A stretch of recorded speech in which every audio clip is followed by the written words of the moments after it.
Mapapansin nyo dito sa likod ko, itong lumang building at abandonado na kung titignan. Napakasimple lang at parang wala lang kung tingnan natin itong building na ito.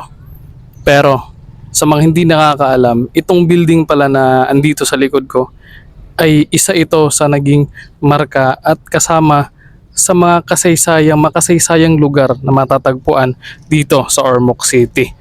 So tara na, ating silipin at alamin kung ano nga ba ang historya sa likod ng lumang building na ito.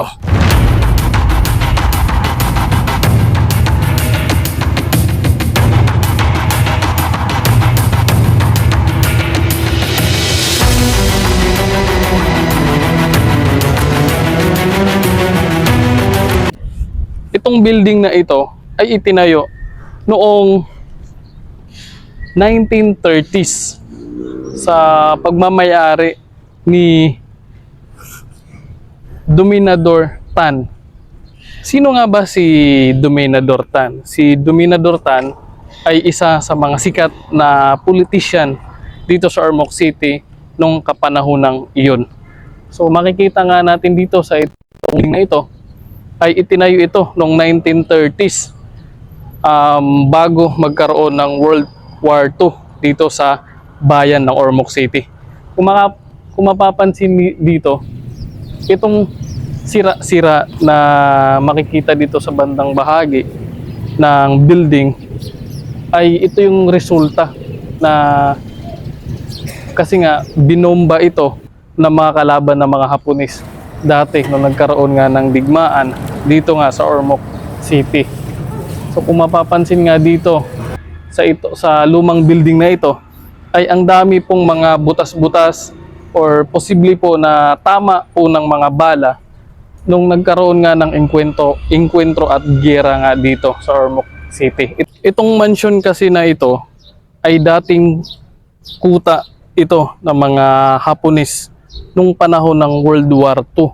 So kung mapapansin nyo, meron ditong mga ganito. Yung parang ito, mga butas-butas. Ito, mga butas-butas. Yung mga ganito, mga butas-butas.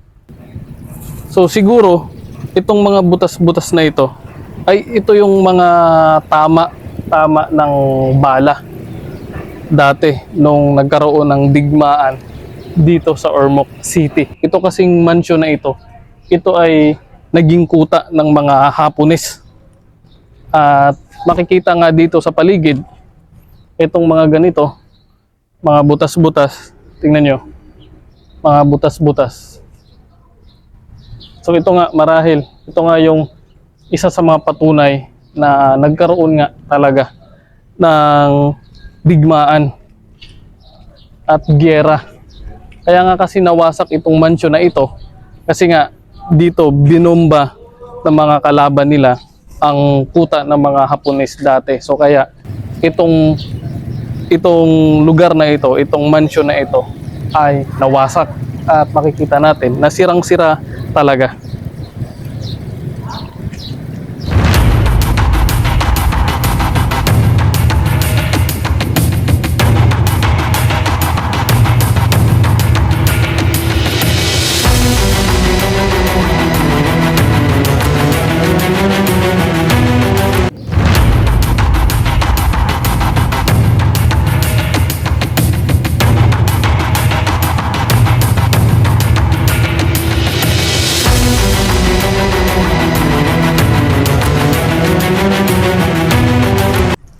Dito nga ay sinubukan kong pasukin itong part na ito dito ng mansion. So dito sa loob ay parang titingnan natin dito ay napakalawak at ang daming mga kwarto-kwarto na maliliit. So siguro itong mga kwarto na ito yung nagsilbing taguan ng mga Hapones dito nung nagkaroon talaga ng giyera dito mismo sa Ormoc City.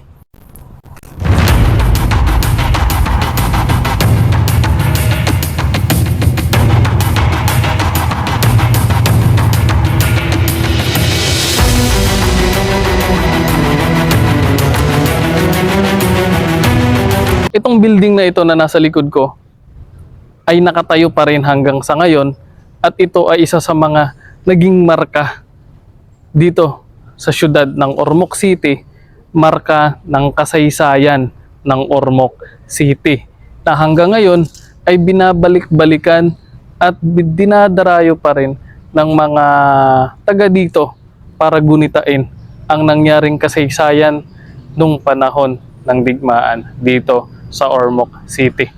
Kung nagustuhan nyo ang ating episode ngayon, ay huwag kalimutang i-follow ako sa page natin, Mr. Lacochero, para ma-update kayo sa mga susunod natin na video kagaya po nito. So maraming salamat po sa panonood at see you.